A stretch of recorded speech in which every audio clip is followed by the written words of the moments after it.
We're also following this breaking news coming out of Washington right now. As you take a live look at the White House, the Biden administration officials are sending letters urging news outlets to, quote, ramp up scrutiny of the Biden impeachment inquiry. Newsmax is one of the outlets that received the letter from the White House. The White House sending two different documents. There they are. The first one is 2 pages. This is that one. The other is 14 pages. Now, on one of the pages, it says in bold, quote, "It's time for the media to ramp up its scrutiny of House Republicans for opening an impeachment inquiry based on lies," adding it should set off alarm bells for news organizations. That's right. So again, combing through the information sent from the White House, the narrative essentially is that they cite some Republicans who say there's not enough information to actually launch an impeachment inquiry. You don't have quite the facts. What we've seen yesterday, again, is Kevin McCarthy saying, you know what? President Biden has misled the public when it comes to meeting at least one of Hunter's Ukrainian business associates when he was vice president, and then also that his son Hunter hadn't made money from China. Both of those things receiving Pinocchios, essentially, from the Washington Post. That is what led him to inquire about what's going on sort of behind the scenes, where the money's coming from, and where is it going. Yeah, whether this scheme that, again, they point out, Republicans are pointing out, this bribery scheme, if you will, from Hunter Biden, what they're trying to get to the bottom of is if then Vice President Biden had any knowledge of this going on. Now, Republicans believe that. Republicans say that it appears that he did have knowledge of that, or that the family benefited from this pyramid scheme, if you will, from several different countries.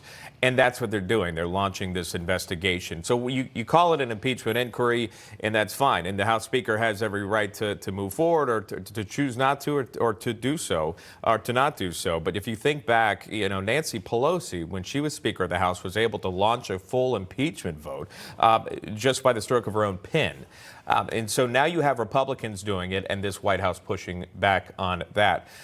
So what you need to do is stay with the facts. And here's what you're doing. You're looking think back to what McCarthy said yesterday. We're simply following the facts, and wherever the facts may take us. They are looking for more evidence. And I think, to me, a lot will come down to Jason Smith, who is the chair of the House Ways and Means. Why? Because that's where the money is, and you're going to follow the money. If you really want to get to the bottom of this whole thing, that's where that's going to come from. But you've got the Judiciary Committee involved. You've got the Oversight Committee involved. You've got the House Ways and Means Committee involved, again, in this impeachment inquiry. So you could see depositions, you could see requests for documents, tax records, bank accounts, and that's what you're looking for. When you hear this from the White House and other media outlets, essentially what they're saying is they don't have the President Biden's bank records, right? You can't right now show that there's money that's going into President Biden's account, or that it went into VP Biden's account at this time. But that's what the inquiry's for. And the final thing I'll say is these letters that are going out to media, I think that's one of the beautiful things about a free press, right? And that's something that you can kind of remind yourself about, is that this is not state-run media. This isn't Russia. This isn't North Korea. The leader of the free world can't send out a release and tell us how to cover a story. All we're doing here, and all we've done, is simply report the facts. Republicans have come on this show, even Democrats have, or perhaps they've spoken on other shows, and we've showcased that again to the viewer. And so far, more and more. Again, as this has already put a narrative, hey, here's how you cover it. It's based on lies. Is it, though? That's what we're waiting to find out. Obviously, a lot of this, so far we know, isn't, but linking it to then VP Biden is what this impeachment inquiry is about. We brought you the live news conference yesterday from House Speaker Kevin McCarthy. In case you missed it, here's the formal announcement of the impeachment inquiry. Eyewitnesses have testified that the president joined on multiple phone calls and had multiple interactions. Dinners resulted in cars and millions of dollars into his son's and his son's business partners. We know that bank records show that nearly $20 million in payments were directed to the Biden family members and associates through various shell companies. So the House would need to approve at least one impeachment charge against the president, which would require a majority vote. Again, that hasn't happened yet. But if it gets to the point of articles of impeachment, the House would have to vote on it. The Senate would conduct a trial.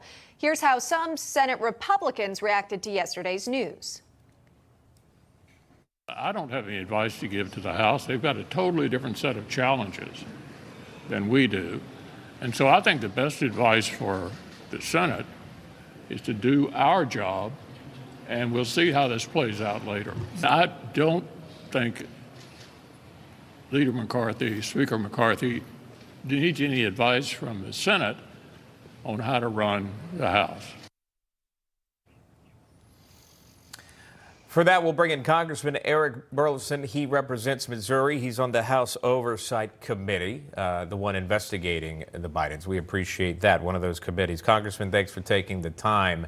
Can you respond to that, to the letters that have went out to media again, calling for media to scrutinize Republicans for this investigation based on lies, to ramp up scrutiny on Republicans? Essentially, you, sir.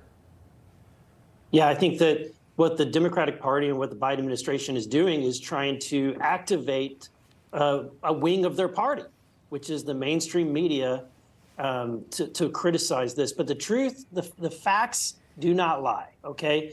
And the truth is the person that's lying all along is Joe Biden. Here's a guy who said that he never talked with his son about business dealings. We now know that that's a complete lie. He talked to over 20 different business associates of Hunter Biden. We now know that he was using aliases and sending emails to Hunter Biden's firm. He said, Joe Biden lied and said that they never took money from China. If you remember that during the debate, we now know that they indeed took money from a Chinese energy company to the tune of millions of dollars. He said that they never did any of this activity while he was vice president. And now we know that's also a lie, because all of the transactions, most of them occurred during the time that he was vice president. Look, the Democrats started an investigation on a lie. The Russian collusion hoax was a total lie from the beginning to the end. It was originated from the Democratic Party. These facts that we're investigating originated from banks, and not just one bank, but dozens and dozens of banks who reported on the suspicious activity, and they called it criminal activity of the Biden family. And again, this inquiry status, perhaps we will learn more information, have the power to reach out to additional witnesses or subpoena records. We'll keep an eye on this story, Congressman. It's not going anywhere. But while we've got you, we had to ask you about the border crisis. You can't ignore it at this point. I understand your committee is looking into the Biden administration allegedly selling parts of the border wall. What can you tell us about what we're looking at on your screen here, this letter? Yeah, we've had individuals that have reported that they've seen parts of the border wall on sale on government auction websites. And this is really an affront to the American people. You know, even people in New York City, liberal New York City, are crying out loud about the problems that they're facing with the illegal immigrants in their city. Something needs to be done. And yet here's a guy who doesn't care about the country. He'd rather stick to a political talking point about not adding 1 foot of border wall, which is what Joe Biden said he was going to do. He wasn't going to add a single foot of the border wall. And he's just completely ignoring the crisis that we're facing. And to sell off our assets is a slap in the face to the American people. All right, we'll keep an eye on that story, too. Just fascinating, the allegations there. Congressman Eric Burlison of Missouri, sir, thank you so much for joining us this morning. Thank you, Sean and Emma. You're welcome.